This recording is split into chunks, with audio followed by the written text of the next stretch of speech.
ఇలాంటివి కూడా నాశనం చేసే పరిస్థితి వస్తే ఈరోజు 200కు పైన పెట్టారు. ప్రతి ఒక్క నియోజకవర్గానికి కనీసం ఒక అన్నా క్యాంటీన్ పెట్టే బాధ్యత ఈ ప్రభుత్వం తీసుకుంటాం.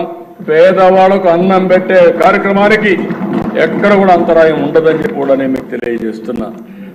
ఇంకో పక్కన అధ్యక్ష కొత్త మద్యం పాలసీ ఇక్కడ కూడా చాలా స్పష్టంగా చెప్తున్నా.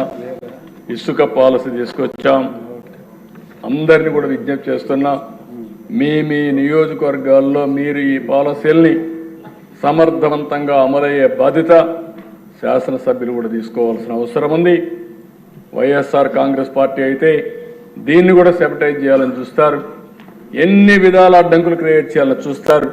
కానీ ఇక్కడ మాత్రం నో టాలరెన్స్. ఆ విషయంలో చాలా స్పష్టంగా ఈ ప్రభుత్వం ఉన్నాం. ఇలాంటి విషయాల్లో మాత్రం మనం అందరం కూడా ప్రజల మనోభావాల ప్రకారం పనిచేయాల్సిన అవసరం ఉంది. ఇంకో పక్కన అధ్యక్ష law and order, zero tolerance. దాంట్లో నేనేమాత్రం రాజీ లేదు. ఎవరైనా సరే ఈ రాష్ట్రంలో లా అండ్ ఆర్డర్ సమస్యలు క్రియేట్ చేయాలంటే రాజకీయ ముసుగులు నేరస్తులు వచ్చి నేరాలు ఘోరాలు చేయాలంటే ముందు రాజకీయ ముసుగు తీస్తాం, నేరస్తులను నేరస్తులుగానే ట్రీట్ చేస్తాం తప్ప వాళ్ళని పెద్ద మనుషులుగా కాదని చెప్పి కూడా నేను మీకు తెలియజేస్తున్నా. ప్రజలకు సెక్యూరిటీ ఇవ్వాల్సిన బాధ్యత మాది. లా అండ్ ఆర్డర్ మెయింటైన్ చేస్తాం, ఆడబిడ్డల శీలాన్ని కాపాడుతాం, ఆస్తుల్ని కాపాడుతాం, భద్రతకు భరోసా ఇస్తాం. అక్కడ ఏమాత్రం రాజీ లేదని మరొకసారి తెలియజేస్తున్నా.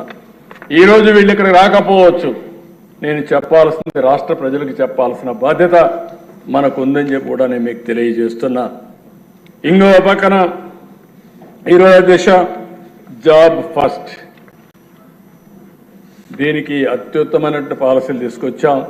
రేపు వెళ్ళిన టూరిజం కూడా తీసుకొస్తాం. 20 లక్షల ఉద్యోగ కల్పన ధ్యేయంగా పెట్టుకున్నాం. దీంతో ముందుకు పోతాం. ఇప్పుడే కేంద్రం నుంచి ఇచ్చిన నిధులు కానీ ఇవన్నీ పెట్టి అమరావతి పట్టాలెక్కిచ్చాం, పోలవరం పట్టాలెక్కిచ్చాం. రాబోయే 2 సంవత్సరాల్లో పోలవరాన్ని పూర్తి చేయాలని దృఢ సంకల్పంతో ఈ ప్రభుత్వం ఉంది.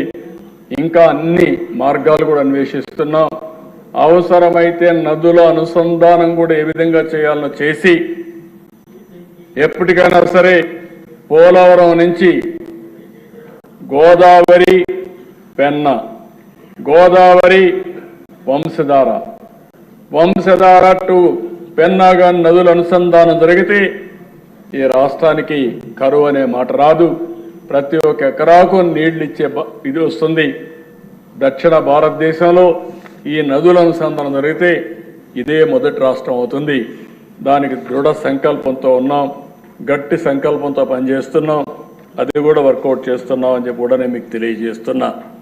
ఇంకో పక్కన దిశ ఏదైతే సూపర్ 6లో దీపం 2 ఇచ్చాం, దీన్ని కూడా రాబోయే 4 నెలలు ఎవరైతే గ్యాస్ కావాలో తీసుకునే వెసులుబాటు ఇచ్చాం. దాన్ని కూడా మేము ఆలోచిస్తున్నాం, కేంద్రంతో మాట్లాడుతున్నాం. ఒకవేళ వాళ్ళు డబ్బులు కూడా కట్టే పరిస్థితి లేకుండా ఇప్పుడైతే 48 అవర్స్లో వాళ్ళ అకౌంట్కి డబ్బులు పోతుంది. అట్లా కాకుండా వీలైనంత వరకు నేరుగానే ఇచ్చే ఏర్పాటు చేసుకుంటే మనమే ఆ డబ్బులు వాళ్ళకి ఇచ్చే అవకాశం వస్తుంది. దాన్ని కూడా వర్కౌట్ చేస్తున్నాం అని చెప్పి కూడా నేను మీకు తెలియజేస్తున్నా. గ్రామాల్లో పనులు, రోడ్లు